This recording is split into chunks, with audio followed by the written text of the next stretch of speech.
வணக்கங்க. நான் பொள்ளாச்சிலேருந்து வரேங்க. ஸோ என் பையன் வந்து ஒரு சின்ன ஆக்சிடென்ட்டு. இப்போது பையனுக்கு வந்து பார்த்தீங்கன்னா லோயர் ஜாவில் வந்து அடிபட்டுருச்சு. இப்போது இனிஷியல் ஸ்டேஜில் வந்து அந்த ஃபேஸ்க்கு மறுபடியும் பழைய ஃபேஸ் கிடைக்குமான்ற ஒரு டவுட்லேயே தான் வந்தோம். ஃபஸ்ட்டு வந்து பார்த்தீங்கன்னா அட்மிஷன் போடும்போது பிரியதர்ஷினி மேடமும் விஜய் சாரும் தான் வந்து அட்ரஸ் பண்ணாங்க. Vijayalaya sir, so spine surgeon. அவரும் பிரியதர்ஷினி மேடம் தான் நல்லா ஹோப் கொடுத்தாங்க, கொண்டு வந்துடலாம் நம்ம பிளாஸ்டிக் சர்ஜன்.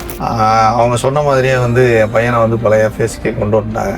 ஸோ அவங்க பண்ணல எனக்கு உங்களோட சர்வீஸ்லேயும் நல்லா திருப்தி இருந்தது. ஸோ அவங்களும் நல்லபடியாக சர்ஜரி முடிச்சு. பிரியதர்ஷினி மேம் தான் சார் எனக்கு பெரிய நம்பிக்கை கொடுத்தாங்க. நர்சிங் சர்வீஸ் ஃபெசிலிட்டிஸ் எல்லாமே ரொம்ப நல்லா பார்த்துக்கிட்டாங்க சார். நல்லா கேர் பண்ணிட்டாங்க. என்ன வேணும் அப்படிங்கிறதையும் வந்து கேட்டு எல்லாமே பண்ணாங்க. நல்லா கவுன்சிலிங் கொடுத்தாங்க சார். அதே மாதிரி கேட்குற கேள்விக்கே புரிகிற மாதிரி நல்லா எக்ஸ்பிளைன் பண்ணாங்க. ஸோ அந்த ஒரு தெளிவான விளக்கத்தினால தான் நாங்களும் புரிஞ்சுக்கிட்டு சரி ஓகே பையன் வந்து பழைய நிலைமை கொண்டு வர முடியுன்ற ஒரு நம்பிக்கை வந்து ரொம்ப சந்தோஷமா எங்களுக்கு எங்கள் பையன் திரும்ப கிடைச்சிருங்க. என்னோட பையன் இப்போ மறுபடியும் எனக்கு நல்லபடியாக திரும்ப கிடைச்சிருக்காரு. பிரியதர்ஷினி மேமுக்கும் விஜயாலயா சாருக்கும் ரொம்ப நன்றி.